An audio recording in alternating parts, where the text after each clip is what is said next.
열왕기상 8장 37절에서 40절까지 말씀입니다.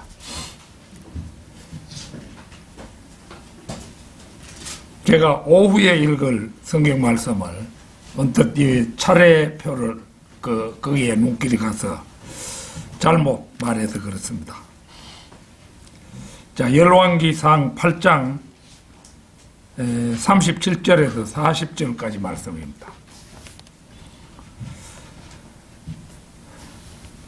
만일 그 땅에 기근이 있거나 만일 전염병이 있거나 곡식이 시들거나 흰가루병이나 메뚜기나 또는 풀새기가 있거나 만일 그들의 적들이 그들 성읍들의 땅에서 그들을 포위하거나 무슨 역병이나 무슨 질병이 있을 때 어떤 사람 혹은 주의 온 백성 이스라엘이 각자 자신의 마음의 재앙을 깨닫고 이 집을 향하여 자기 손을 펴고 어떤 기도나 간구를 드리면 주께서는 주의 처소 하늘에서 들으시고 용서해 주시며 행하시고 각인의 마음을 주께서 아시오니 각인에게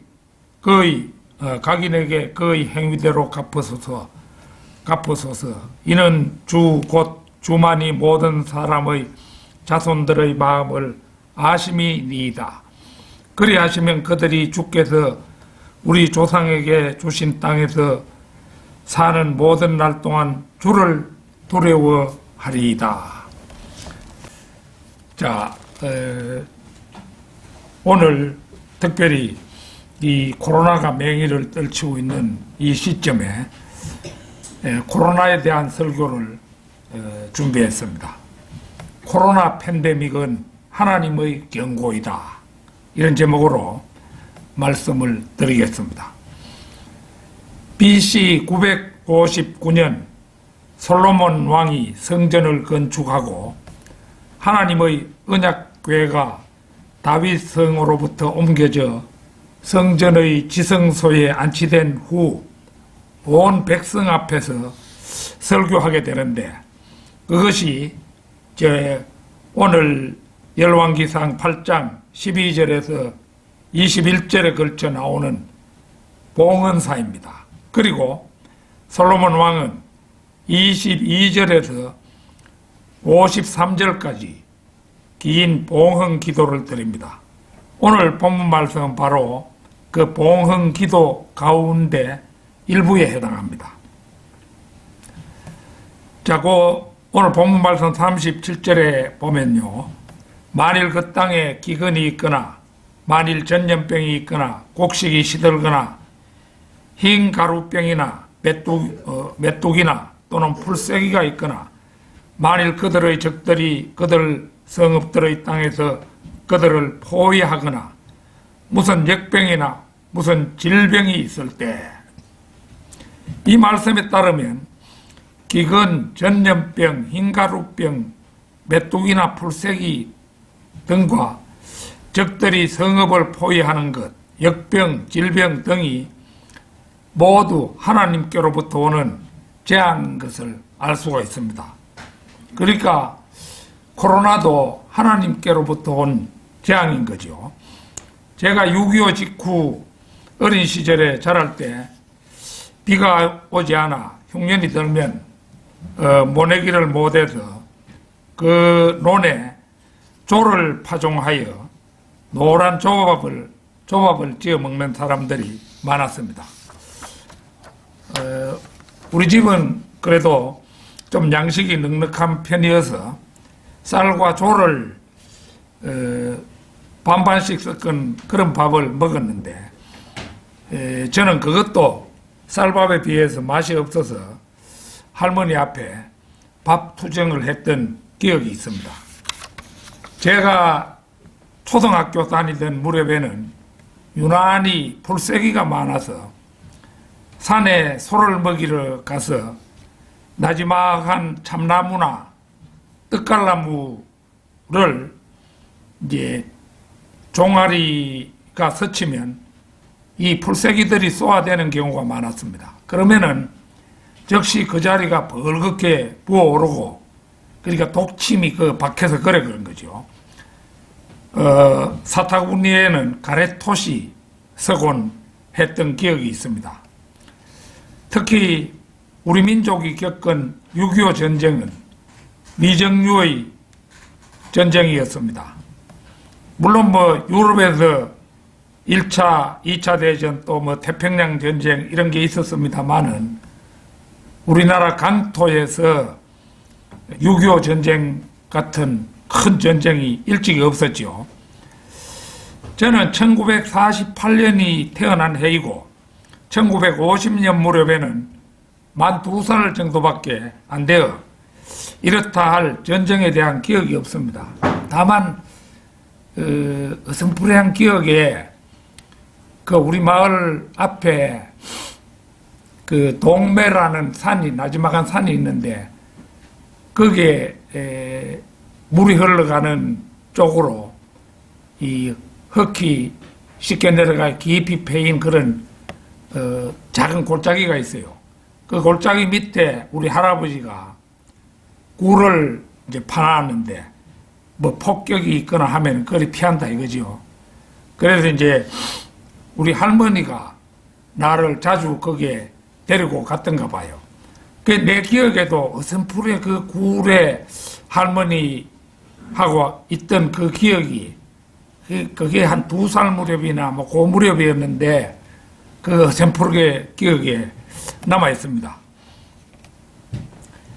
고향 마을에서 40리 가량 떨어진 낙동강에서는 피난민들이 건너오지 말라고 폭격이 있었다고 하지만 마을 사람들이 대부분 피난 가다가 되돌아왔기 때문에 급박한 상황에 노출되지는 않았습니다.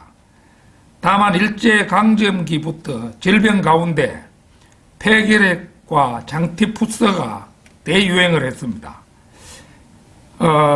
우리 고향 마을과 이웃 마을의 그 경계를 이룬 산등성이에 공동묘지가 있는데 여기에는 그 시기 늙어서 자연사한 사람도 많이 묻혔지만 특히 장티푸스로 죽은 사람들이 많이 묻혔다는 말을 들었습니다.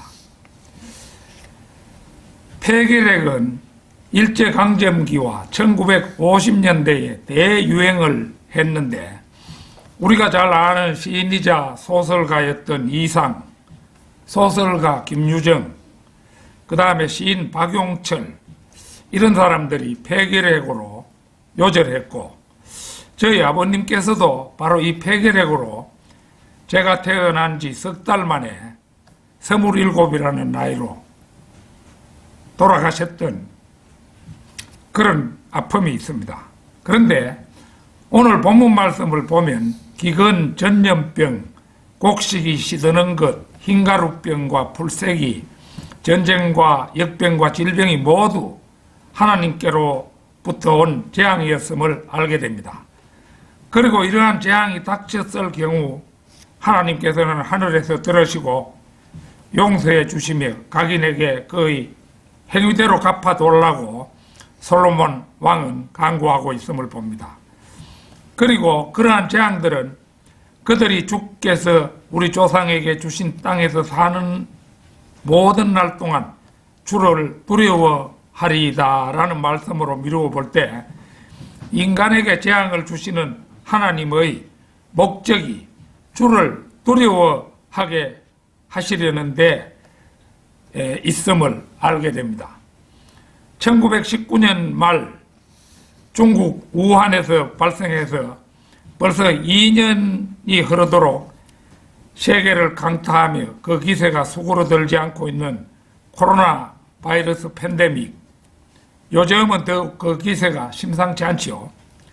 팬데믹이란 말은 세계보건기구가 선포하는 전염병 최고 등급을 가리키는 말이라고 합니다. 거기 처음에 코로나가 발생해서 중국 우한에서 그 전해졌던 동영상에 보면 사람이 막 길 가다가도 퍽퍽 쓰러져 죽고 처음에 그랬어요. 그 동영상을 보고 사실 세계 사람들이 굉장히 겁을 집어 먹었는데 그 정도는 아니고 그래도 전 세계적으로 유행하는 팬데믹이 된 것은 틀림없죠. 현재 총신대학교 구약학 교수로 있는 김지찬 목사가 펴낸 성경과 팬데믹이라는 책에 따르면 성경에는 직접 팬데믹이라는 말은 나오지 않지만 이 말을 의미하는 역병이라는 말이 구약에만 총 82회에 걸쳐서 나온다고 합니다. 오늘 저는 그 가운데 몇 예를 살펴봄으로써 코로나19 팬데믹이라는 미정유의 사태를 살아가고 있는 우리의 교훈으로 삼고자 합니다. 코로나 팬데믹은 하나님의 경고이다. 첫째는 모세의 출애굽 당시 6번째 재앙인 물집이 생기는 종기입니다. 출애굽기 9장 8절에서 11절 잠시 찾겠습니다. 출애굽기 9장 8절에서 11절입니다.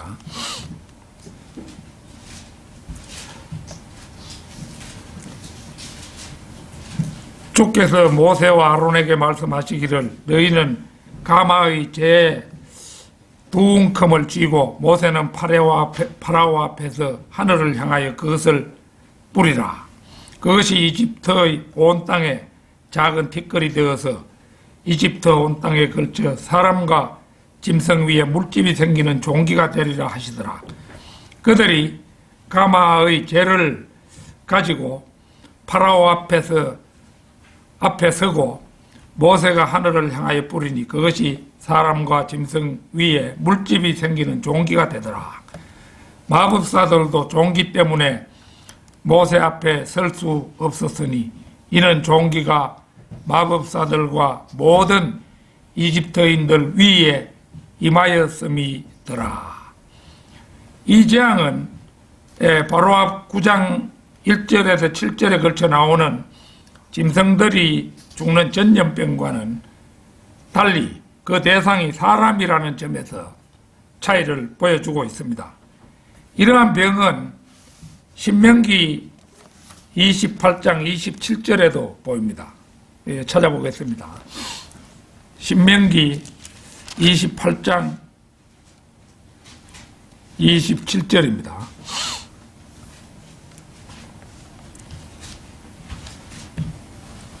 주께서 이집트의 종기와 악성 종기와 딱지와 가려움증으로 너를 치시리니 네가 그것들로부터 치유받을 수 없으리라. 이것은 문둥병의 일종으로서 주로 이집트에서 성행하는 질병인데 부스럼, 상피병 따위일 것으로 추측이 됩니다. 이러한 병은 신명기에서는 이스라엘도 불순종할 경우 이집트 사람들처럼 괴로움을 당할 것임을 천명하신 말씀이지요. 치유받을 수 없으리라. 치유의 하나님께서 이들 병을 치유하지 않으심은 그들의 악행 때문입니다. 그러나 회개하고 돌아오는 자는 하나님께서 치유를 베풀어 회복시키실 것임을 약속하십니다. 예레미야 33장 6절을 찾겠습니다. 예레미야 33장 6절입니다.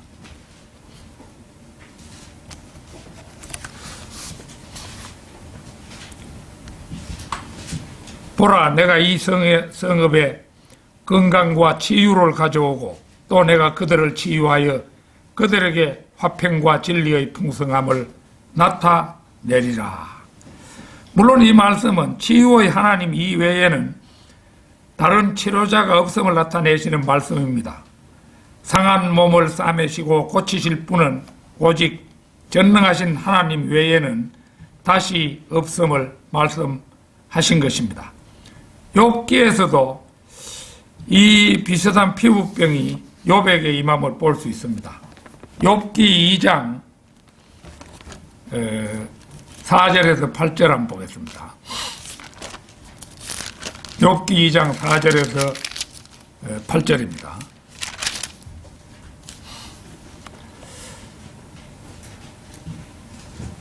사탄이 주께 대답하여 말씀드리기를 사람의 피부로 사람의 피부를 바꾸오니 정녕 사람이 자기 생명을 위하여 자기의 모든 소유를 주리이다. 그러나 이제 주의 손을 내밀어 그의 뼈와 살을 치소서. 그리하시면 그가 정면으로 주를 저주하리이다 하자.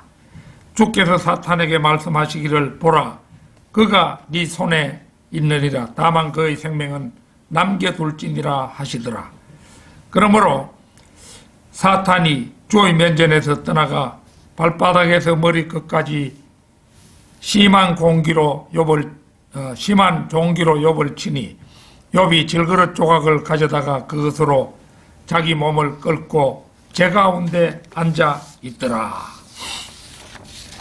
사람의 피부로 사람의 피부를 바꾸오니 이 말씀에 대해서 사람들은 대부분 그 무엇보다도 자신의 육신을 사랑하지요.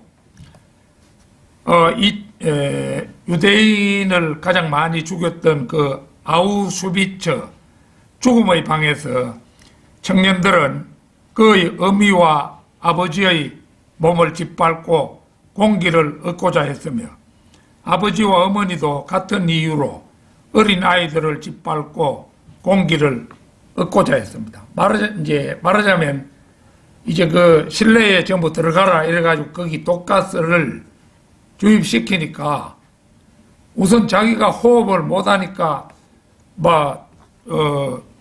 자기 친부모도 짓밟고 올라가서 창에 그 무슨 공기나 들어오는가 싶어서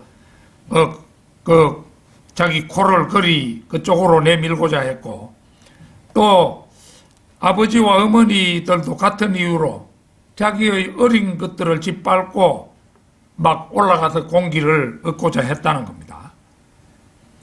사람들은 이성이 있을 때는 나는 절대로 이런 일을 하지 않는다고 하지만 정작 극한 상황에 처하게 되면 자신이 어떻게 변할는지 우리는 모르는 것입니다. 하나님 앞에서 사탄은 욥을 과소평가했습니다. 욥의 인품은 그의 명성만큼이나 강인했습니다. 명성은 순간에 쌓이고 순간에 무너집니다. 그러나 인품은 평생에 걸쳐 형성됩니다. 명성이란 어떤 사람이 견지해야 할 모습이고 인품은 현재 있는 그 사람 자신입니다. 명성을 통해 부하게도 가난하게도 될 수 있지만 인품은 사람을 행복하게도 비참하게도 만듭니다. 인간의 명성은 1시간 내에 다 알 수 있지만 한 인간의 인품은 35년이 지난 뒤에야 드러나게 됩니다. 우리가 사는 이 세상에서도 보면은 명예를 떨치던 사람들이 한순간의 실수로 그 자기들의 명예를 다 잃어버리는 그런 걸 많이 보았죠. 교회 목사들 가운데도 한 번의 성추행으로 그 명예가 실추된 사람이 한둘이 아니지 않습니까? 그래서 이제 우리 욥기 읽었었는데 거기에 보면은 보라 그가 네 손에 있느니라 다만 그의 생명은 남겨둘지니라. 무서운 이제 하나님의 허락이 이제 욥기 2장에서 다시 떨어지잖아요. 욥은 즉시 꼼짝할 수 없는 처지에 빠지고 맙니다. 하나님의 계획과 사탄의 계획을 전혀 알지 못한 상태에서 욥은 내키지 않지만 지상에서 인간이 가진 모든 것을 잃고 인내의 한 본이 됩니다. 부를 잃으면 많은 것을 잃은 것이고 건강을 잃으면 더 많은 것을 잃는 것이며 혼을 잃는 것은 모든 것을 잃는 것이다 라는 말 그대로 욥은 이제 건강, 친구, 아내의 신뢰를 잃고 종국에는 마음의 평화와 하나님에 대한 신뢰까지 잃게 됩니다. 욥은 지금 생명을 제외한 모든 것을 잃어버린 상태입니다. 욥기 2장 8절에서 12절 보겠습니다. 8절에서 12절. 욥기 23장입니다. 2장이 아니고 욥기 23장.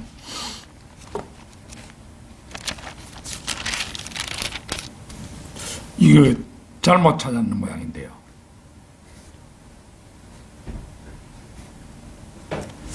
이거 절수도 틀리고 이렇네요. 제가 잘못 적었네요. 그냥 들으십시오. 보라, 내가 앞으로 가도 그분은 거기 계시지 아니하고 뒤로 가도 내가 그분을 감지할 수 없도다. 23장 8절 맞습니다. 맞아. 내가 이거 엉켜끌어 넘기는 게 욥기 욥기를 젖힌다는 게 시편으로 가서 찾아놓으니 그게 없는 것이 되어버리는 그런 게 되네요. 욥기 23장 8절. 보라, 내가 앞으로 가도 그분은 거기 계시지 아니하고 뒤로 가도 내가 그분을 감지할 수 없도다. 그가 왼편에서 일하시나 내가 그분을 바라볼 수 없고 그가 오른편에서 자신을 감추시니 그분을 볼 수가 없도다. 그러나 그는 내가 택한 길을 알고 계시니 그가 나를 연단하시면 내가 금같이 나오리라. 내 발이 그의 발걸음을 따랐고 그의 길을 지켜 벗어나지 아니하였도다. 내가 그의 입술의 명령에서 돌아서지 아니하였고 내가 그의 입의 말씀들을 내게 필요한 음식보다 더 귀히 여겼도다. 욥은 인간이 하나님을 찾는 것을 묘사하고 있지요. 그러나 하나님은 눈에는 보이지 않습니다. 그렇지만은 욥은 마음의 눈으로 하나님을 찾아냅니다. 그래서 그 절망의 구렁텅이에서 즉 모든 것을 바라할 수 없는 가운데서도 놀라운 고백을 합니다. 그가 나를 연단하시면 내가 금같이 나오리라. 욥은 하나님의 길에서 벗어나지 않습니다. 욥은 어떤 경우에도 그의 입술의 명령에서 돌아서지 아니하였고 내가 그의 입의 말씀들을 내게 필요한 음식보다 더 귀히 여기는 미덕을 잃지 않았습니다. 바이블 빌리버는 하나님의 명령이 말씀에서 돌아서지 않을 때 또 그분의 말씀들을 필요한 음식보다 더 귀히 여길 때 그 어떤 어려움도 극복할 수 있는 것입니다. 코로나 팬데믹은 하나님의 경고이다. 둘째는 다윗의 인구조사에서 하나님이 내린 역병입니다. 사무엘 하 24장 1절에서 4절을 찾겠습니다. 사무엘 하 24장 1절에서 4절입니다.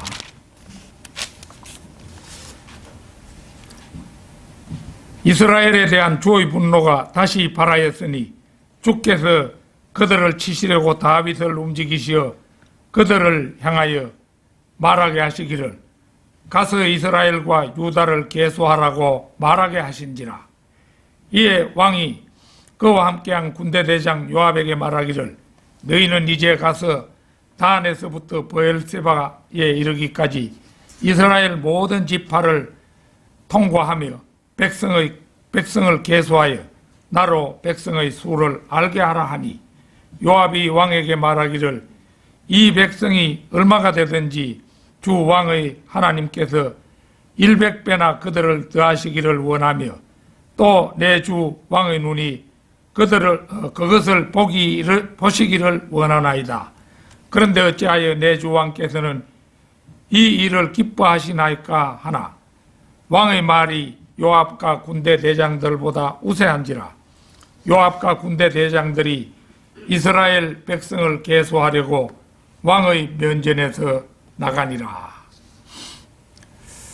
이 대목은 다윗의 교만함에 대해서 하나님께서 사탄의 시험을 허용하심으로 말미암아 다윗으로 하여금 인구조사라는 범죄를 하게 하심을 말하고 있습니다.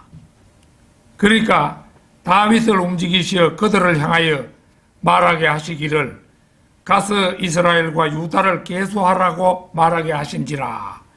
이렇게 말씀하신 것은 하나님께서 다윗이 범죄하도록 방치하셨다는 그런 의미입니다. 아마도 사탄은 다윗의 전쟁 욕망을 부추겼을 것입니다. 평생 전쟁을 하고 승리를 맛본 다윗의 마음에는 끊임없는 전쟁의 욕망이 내재해 있었습니다. 그것은 곧 군대의 수요에 대한 관심으로 이어졌으며 그 결과는 인구 조사로 나타났다고 볼 수가 있는 것입니다. 역대기상 21장 1절 한번 찾겠습니다. 역대기상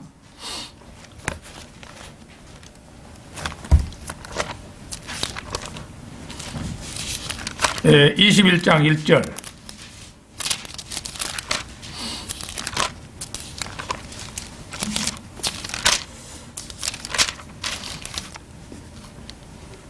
이게 이제 우리가 좀 전에 읽은 사무엘하 24장 1절에서 4절, 특히 사무엘하 24장 1절 그것과 평행 구절이 되는 게 요게 21장 1절입니다. 그러니까 사탄이 이스라엘을 대적하여 일어나 다윗을 충동하여 이스라엘을 계수하게 하니. 그러니까 이 성경은 그냥 일방적으로 한 곳만 보고는 그 의미를 잘 알 수가 없어요. 그 이제 우리가 사무엘하 24장 1절만 보면은 그 뜻이 상당히 난해한 거예요. 그런데 요 평행구절인 역대기상 21장 1절을 보면은 이제 그 상황이 나타나죠. 사탄이 이스라엘을 대적하여 일어나 다윗을 충동하여 이스라엘을 계수하게 했다. 인구조사가 그 때문에 나왔다는 겁니다. 사탄에게서 비롯된 거죠. 여기서 이제 생각나는 말씀이 한 곳 있습니다. 다니엘 4장 한번 찾겠습니다. 다니엘 4장 29절에서 34절입니다.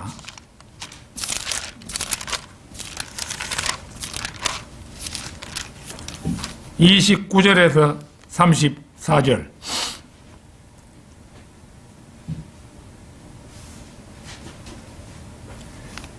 (29절이)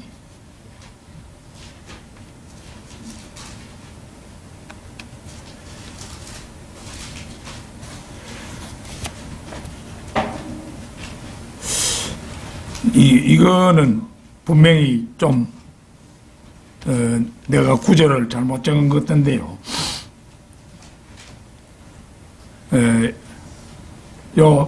들어보십시오.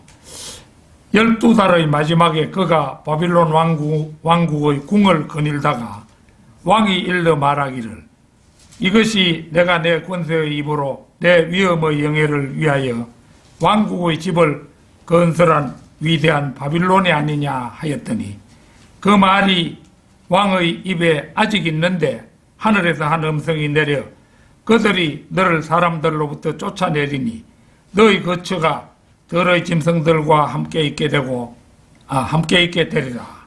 또 그들이 너를 소처럼 풀을 먹게 할 것이요 7대가 너에게 지나고 나서야 너는 지극히 높으신 분께서 인간들의 왕국을 다스리시며 그분께서 원하시는 자에게 그것을 주신다는 것을 알게 되리라 하였느니라. 그 시간에 그 일이 느부갓네살에게 이루어졌으니 그가 사람들에게서 쫓겨나서 소처럼 풀을 먹고 그의 몸이 하늘의 이슬로 젖었으며 그의 머리털은 독수리의 깃털같이 자랐고 그의 손톱은 새들의 발톱과 같이 되었느니라. 그날들의 마지막에 나 느부갓네살이 하늘을 향해 내 눈을 들었더니 내 명철이 내게 다시 돌아왔고 내가 지극히 높으신 분을 송축하며 영원히 사시는 분을 찬양하고 존경하였으니 그분의 통치권은 영원한 통치권이요 그분의 왕국은 대대에 이르리로다. 이 말씀은 왕중왕이었던 느부갓네살 왕이 잠시 교만한 생각을 하다가 그는 삽시간에 자신의 왕국을 잃고 쫓겨나서 난광병에 걸려서 소처럼 풀을 먹으며 그의 몸은 하늘의 이슬로 젖었습니다. 그의 머리털은 독수리의 깃털같이 자랐고 그의 손톱은 새들의 발톱과 같이 되었습니다. 7회의 마지막에 비로소 명철이 자신에게 돌아왔다고 고백하고 있지요. 자신의 교만을 깨닫는데 장장 7년의 세월이 흘렀던 것입니다.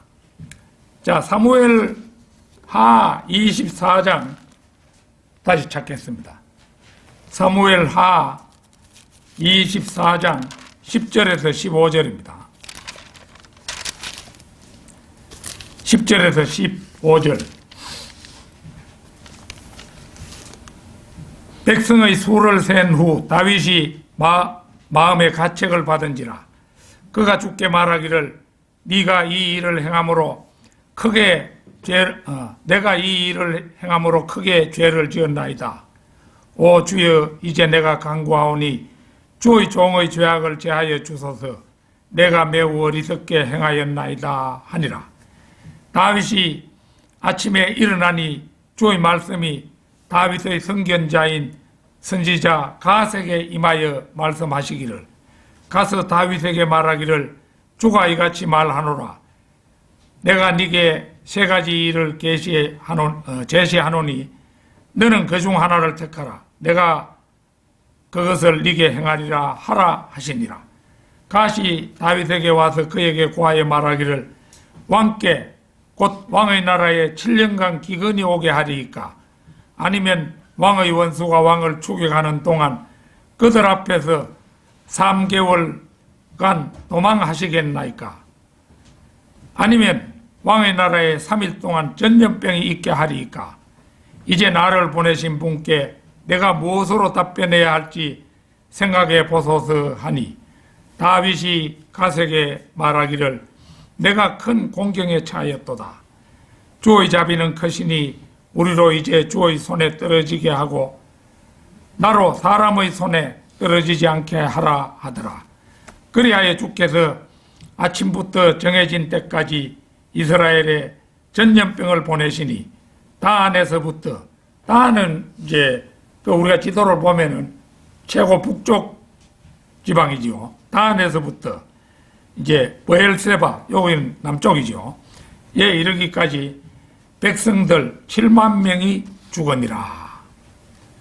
다윗은 인구조사를 마친 후 비로소 자신의 소행이 하나님께 범죄한 것임을 깨닫고 후회했으나 하나님의 징계를 피할 수는 없었습니다. 그리하여 이스라엘에 전염병을 내리시니까 3일 동안 죽은 백성의 수가 무려 7만 명이나 되었습니다. 3일 동안에 7만 명, 엄청난 숫자가 죽었지요. 만약 시신을 7만 개나 늘어났다고 생각해 보십시오. 대단히 많이 사람이 죽은 거지요. 그러자 다윗은 하나님께 자신의 잘못을 뉘우치며 차라리 자신과 자신의 집안을 징계하시도록 청원하기에 이르는 것을 볼 수가 있습니다. 특히 이 대목에서 우리의 주목을 끄는 것은 자신의 죄악을 깨달은 다윗이 하나님의 징계를 받아들이는 자세입니다. 내가 큰 공경에 처하였도다. 주의 자비는 크시니 우리로 이제 주의 손에 떨어지게 하고 나로 사람의 손에 떨어지지 않게 하라. 이것은 정녕 전 우주의 통치자시오 심판주이신 하나님께 자신을 낮추고 또 낮춘 겸손한 태도였습니다. 다윗이 하나님 앞에 자신을 내놓을 수 있었던 것은 진노 가운데서도 자비를 베푸시는 하나님의 은총을 확신했기 때문이라고 할 것입니다. 코로나 팬데믹은 하나님의 경고이다. 요 세 번째 예는 성경의 예가 아닙니다. 유럽의 흑사병 팬데믹에서 헌신적으로 환자들을 돌본 마틴 루터가 그 주인공입니다. 우리 예배 초에 64장 찬송가를 불렀죠.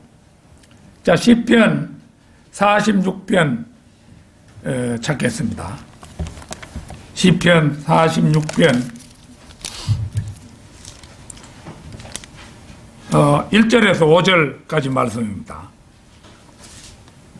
하나님은 우리의 피난처요 힘이시며 고난 중에 나타나시는 도움이시라. 그러므로 땅이 없어지고 산들이 바다 가운데로 옮겨진다 해도 우리가 두려워하지 아니하리니 바닷물이 노하고 요동할지라도 바닷물이 불어나서 산들이 흔들릴지라도 우리가 두려워하지 아니하리라. 셀라.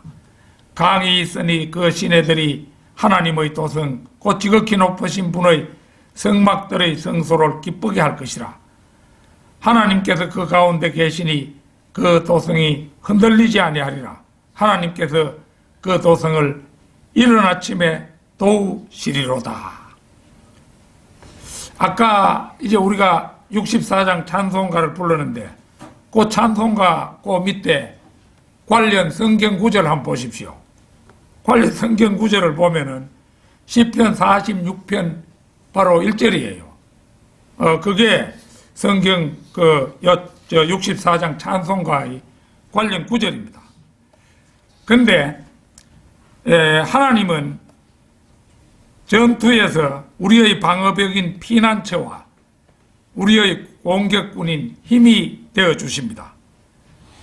독일의 비텐베르크, 이 도시 이름이죠. 독일의 비텐베르크에는 이제껏 살았던 독일인 중에 가장 위대한 사람의 묘비가 있는데 이 시편 1절이 거기에 그 묘비에 기록되어 있다고 합니다. 루터가 작사 작곡한 64장 찬송가에도 그 성구가 시편 46편 1절로 되어 있죠. 그래서 독일인 중에 가장 위대한 사람은 마틴 루터입니다. 루터의 생애 동안에 끔찍한 고난과 고통이 많았는데 흑사병으로 인하여 당한 슬픔과 절망이 깊고도 컸습니다. 루터는 2차례 흑사병으로 인해서 인생의 전환점을 맞았습니다. 유럽에서는 흑사병이 1300년대부터 1900년대까지 흑사병이 유행했는데 1300년부터 1400년 그 상간에 최고 유행을 했고 그것도 루터가 살았던 그 1500년대에도 이 팬데믹, 그 흑사병 팬데믹이 기승을 부린 거예요. 그래서 첫 번째는 이제 1505년 흑사병으로 인해서 마틴 루터는 동생 하인츠와 바이트를 잃었습니다. 그해 6월 13일에는 에르푸르트 대학에서도 교수 3명과 학생들이 사망했습니다. 루터가 바로 이 시기에 이제 아버지의 뜻에 따라 법학대학을 다니다가 수도사가 된 것은 바로 이러한 끔찍한 사건들로 인해서 받은 영적인 충격과 공포심이 작용했을 것으로 추정됩니다. 두 번째는 루터가 95개 조항의 반박문을 발표한 후에 만 10년이 되던 해, 그러니까 1527년 여름에 흑사병이 루터가 거하는 도시 비텐베르크에 창궐을 했습니다. 흑사병이 대대적으로 유행되자 개신교 성도들은 이 질병이 로마 카톨릭의 우상숭배와 타락에 대한 하나님의 심판이라고 생각했습니다. 로마 카톨릭에서는 종교개혁이 교회의 통일성을 훼손하고 이러한 위기를 초래했다고 비난했습니다. 그러니까 이제 루터를 따르는 사람들은 이제 로마 카톨릭의 우상 숭배와 타락 때문에 이런 일이 닥쳤다 이러고, 로마 카톨릭에서는 우상 숭배와 타락에 대한 하나님의, 그러니까 종교 개혁이 교회의 통일성을 훼손하고 해서 이런 위기를 초래했다 이렇게 비난했습니다. 같은 것을 두고 이제 루터 쪽은 로마 카톨릭 그걸 원인으로 삼고, 로마 카톨릭 쪽은 루터 쪽을 비난하고 이런 일이 벌어진 것입니다. 양쪽에서 모두 다 비겁한 사례들을 알렸고 상대방의 가장 비극적인 실수들을 알려주고자 노력했습니다. 루터가 종교개혁에 매진하고 있었던 비텐베르크에서도 많은 환자가 발생했습니다. 루터의 집은 원래 수도원으로 사용되던 큰 저택이었기에 수많은 환자들을 받아들여서 치료를 하면서 돌보았습니다. 제후였던 요한 프리드리히도 최선을 다해 전염병과 싸우도록 격려했고, 비텐베르크 대학 교수들을 보호하고자 예나 대학으로 피신하도록 하기도 했습니다. 루터는 대학교 교수였으나 자기가 자기 안전만 돌보았다면 대학 교수였기 때문에 예나 대학으로 피신해 있을 수도 있었던 거지요. 그러나 루터는 비텐베르크 시교회의 담임 목회자인 요하네스 부겐하켄이라는 사람과 협력해서 흑사병에 감염된 환자들을 돌보았습니다. 루터와 그 당시 임신 중이던 루터의 아내는 전염병이 확산되고 있는 중에도 담대하게 비텐베르크에 남아서 목회자로서의 임무를 수행했습니다. 먼저 일상적으로 복음을 전파하고 환자들의 집을 방문해서 목회적인 상담을 베풀었습니다. 그의 집은 환자들을 위한 임시 진료소이자 응급병실로 사용되었습니다. 루터는 1525년 6월 27일 수녀원 출신의 카타리타 폰 보라와 결혼해서 모두 6자녀를 낳았는데, 한스, 엘리자베스, 막달레나, 마틴, 폴, 마가렛이 그들 자녀들이었어요. 둘째 아이 엘리자베스는 1527년 12월 10일에 태어났는데 이듬해 1528년 8월에 사망했습니다. 흑사병의 한복판에서 루터의 비통함은 이루 말할 수가 없었습니다. 딸 막달레나도 1542년 루터의 품 안에서 사망했는데, 외부에서 밀려 들어오는 비난들과 가족들 내부에서 감당해야 하는 비통함이 컸습니다. 이때부터 루터 자신의 건강도 많이 악화되었습니다. 1528년이 되면서 비텐베르크 시내에서 흑사병이 가라앉았습니다. 그러자 루터와 같이 교회를 위해서 일하고 있던 친구들과 시당국자들이 루터를 비판했습니다. 그가 너무나 전염병에 대해서 조심성이 없다는 것과 제후가 대학 교수들에게 도시를 떠나 예나에 가라고 하는 명령을 내렸는데도 왜 무시했느냐 하는 그런 게 비난이었어요. 이제 헌신적으로 환자들을 돌보았는데도 오히려 루터에게 혹독한 비난의 화살이 돌아왔던 것입니다. 루터의 반대파 로마 카톨릭에서는 원색적으로 그를 비난했습니다. 브레슬라우의 성직자 요한 헤스에게 보내는 목회적 조언에서 루터는 자신 때문에 더 절실히 보호가 필요한 성도들을 버려두었다는 비난을 반박했습니다. 그런데 이제 우리가 생각해 보면은 이 마틴 루터를 하나님께서 각별히 보호했음을 우리가 깨닫게 됩니다. 그 환자들이 덕시걸거리는 그 자기 그 집에서 그렇게 환자들과 접촉하고 하는데도 이 그 패스트에 감염이 안 됐어요. 그 하나님이 지켜주신 거죠. 만일에 95개조 반박문을 발표하고 로마 카톨릭과 독일 교회를 분리시켰는데 만약 그 시기에 마틴 루터에게 패스트가 임해서 그 감염되어 죽었더라면 로마 카톨릭의 비난을 어찌 감당하고 또 종교개혁은 실패로 돌아갈 가능성이 컸죠. 그런데 그 환자들 속에 마틴 루터가 완전히 노출되어 있었던데도 끝까지 마틴 루터가 감염이 안 된 것은 각별한 하나님의 보호하심이다, 이렇게 볼 수가 있는 것입니다.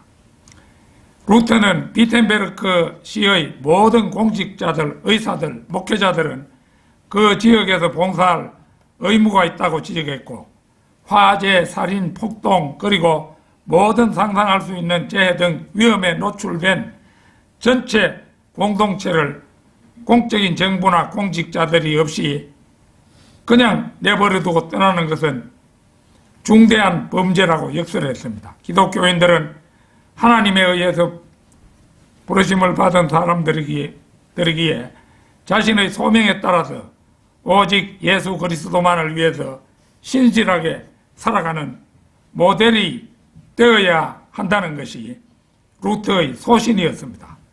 그는 요한복음 10장 11절 나는 선한 목자라 선한 목자는 양들을 위하여 자기 생명을 내어놓으나 이 말씀을 인용하면서 목자는 양을 위해서 목숨을 내놓아야 하며 늑대의 공격이 있을 때 도망가서는 안 된다고 지적했습니다. 공적인 임무가 주어져 있지 않은 사람은 실제적인 상식을 갖고 균형 잡힌 판단을 내려야 한다고 보았습니다. 위험으로부터 피신을 하는 것 자체는 본질적인 잘못은 아니라는 것입니다. 그는 이런 경우의 예로 야곱이 에서의 분노를 피해서 외삼촌 라반의 집으로 피신을 간 것과 다윗이 사울 왕의 진노를 피해서 숨은 것을 예로 들었습니다. 루터가 작사 작곡한 내주는 강한 성이요 라는 찬송가는 단순한 영적 전쟁을 노래한 것이 아니라 패스트 팬데믹 속에서 마귀의 하수인인 로마 가톨릭과 대결했던 찬송가임을 알게 되는 것입니다. 이제 결론을 맺겠습니다. 성경 속에서 팬데믹의 예는 오늘 거론한 두 사건 외에도 많이 그 예를 찾을 수가 있습니다. 코라의 반역과 재앙, 엘리 제사장 시절 언약궤를 빼앗아간 필리스티아인들에게 내린 재앙, 예레미야서의 전염병, 에스겔서의 전염병, 아모스서의 전염병 등이 그 대표적인 예들입니다. 코로나19 팬데믹이 세계에 유행하게 된 것은 중국 우한으로부터 비롯되었고 그 배후에 세계 정복을 노리는 중국 공산당이 있는 것으로 추정되었는데 그 트럼프가 대통령에 당선되었더라면 그 다 밝혔을 터인데 바이든이 대통령이 되는 바람에 그 밝히지 못했죠. 출애굽 때 파라오에게도 역병을 주어 그 완악한 마음을 돌이키는 계기로 삼았듯이 코로나19 팬데믹도 2년 동안이나 유행을 했지만 변변한 치료제나 면역이 확실하게 생기는 백신이 아직 나오지 않았다는 사실은 분명 하나님의 허락하심이 있었다고 생각이 됩니다. 세계 역사상 주목할 만한 팬데믹 전염병은 천년두. 천년두 이거는 그 멕시코의 아즈텍 제국이 천년두로 멸망을 했고 이 스페인 사람들이 퍼뜨린 것이었는데요. 페루의 잉카 제국 이것도 멸망했죠. 엄청난 사람들이 죽었는데 이게 그 제국이 싹 멸망해 버렸으니까 뭐 얼마가 죽었는지 지금 파악은 할 수가 없습니다. 패스트, 인간이 숫자를 파악할 수 있는 것 중에 최고로 무서운 팬데믹이 이 패스트입니다. 유럽 인구 중에 7,500만 명이 사망했습니다. 그 다음에 또 결핵도 유럽 인구 중에 4분의 1을 희생시켰습니다. 스페인 독감, 이것도 대단한 독감이었는데 약 전 세계적으로 5천만 명이 사망했다고 합니다. 에이즈 이게 숫자상으로는 두 번째인데 이게 패스트가 7,500만 명, 에이즈가 3,600만 명이 사망했다고 합니다. 코로나는 현재 전 세계적으로 500만 명 사망으로 꼽히고 있는데 파악되고 있는데 의술이 발달한 현대에 와서 500만 명 사망은 적지 않은 사망자라고 할 것입니다. 그렇다면 왜 하나님께서 이런 팬데믹을 허락하셨는가 하는 점입니다. 첫째는 하나님이 세워놓으신 양심의 법, 하나님의 원칙, 도덕률 등을 무시하고 인간 중심의 문명의 바벨탑을 쌓아가는 인간들에 대한 하나님의 응징이라고 할 것입니다. 시편 1편에서 시편 2편 1절에서 4절 찾겠습니다. 시편 2편 1절에서 4절. 어찌하여 이방이 분노하며 백성들이 헛된 일을 꾀하는가? 땅의 왕들이 나서고 치리자들이 서로 의논하여 주와 그의 기름 부음 받은 이를 대적하여 말하기를 우리가 그들의 결박을 끊고 그들의 멍에를 벗어버리자 하는도다. 하늘들에 앉으신 분이 웃으실 것이요 주께서 그들을 조롱하시리로다. 날마다 인간들은 건전한 상식을 무시하고 헛된 욕망과 악한 일들에만 골몰합니다. 코로나 팬데믹은 이러한 인간들에 대해 네 마음대로 해보라는 하나님의 비우심이요 조롱이라고 할 것입니다. 둘째는 물질적 풍요 속에 갈수록 도가 넘치는 인간들에 대한 하나님의 벌입니다. 1960년대만 해도 우리나라는 북한보다도 못 살았지요. 그러나 이승만 대통령이 심은 자유민주주의의 그 기치 아래 박정희 대통령이 제대로 방향을 잡은 공업 입국에 힘입어서 현재 우리나라는 세계 10위의 경제 대국이 되었습니다. 중국도 미국이 문호를 개방하지 않았으면 현재도 가난을 면치 못했을 것입니다. 중국은 미국이 저들에게 문호를 개방해서 경제를 발전하도록 하면은 저들이 민주주의로 돌아서지 않겠느냐 이런 기대를 가지고 그 은혜를 베풀었다고 알려져 있습니다. 그런데 중국은 지가 세계 2위의 경제 대국이 되니까 미국을 굴복시키고 자기가 세계 제1의 대국이 되고자 하는 그런 이제 심사를 드러냈죠. 그래서 현재는 세계 모든 나라들이 하나님 없이도 경제 면에서 이제 발전의 발전을 거듭한 끝에 이제 물질 문명, 경제 발전 이게 상상할 수 없을 정도가 된 겁니다. 그러니까 인간이 교만해질 수밖에 없잖아요. 이러한 인간의 교만에 대해 코로나 팬데믹은 하나님께서 가한 철퇴다 이렇게 볼 수도 있을 겁니다. 셋째는 마지막 시대가 가까워져도 진화론과 무신론이 갈수록 더해가고 우리나라는 정신이 황폐화되어 물론 미국에도 사회주의 내지 공산주의가 만연해가며 디모데후서 3장 4절 말씀 그대로 무정하고 화해하지 아니하며 모함하고 절제하지 못하며 사납고 선한 것을 좋아하지 아니하며 배반하고 분별이 없으며 자만하고 쾌락을 사랑하는 것이 하나님을 사랑하는 것보다 더한 세태에 대해서 하나님이 내린 응징이라고 할 것입니다. 넷째는 우리 교회의 타락입니다. 우리나라의 교회 수는 5만 6천여 개나 되고 교인 수는 1천만 명을 상회한다고 알려졌습니다. 그러나 내부를 들여다보면 썩은 냄새가 코를 쥐게 합니다. 진리의 말씀에 입각한 바른 믿음은 실종된 지가 오래고 빚이라도 내어 큰 교회 건물을 짓는데 혈안이 되어 있으며 교회 목사가 타는 승용차가 얼마나 고급차인가로 사역의 성공 여부를 평가하는 세상이 되었습니다. 그뿐이 아닙니다. 헌금의 종류만도 85가지나 된다고 합니다. 그 85가지 헌금 중에서 특별히 네이버에 검색하면 85가지 헌금 다 나오는데요.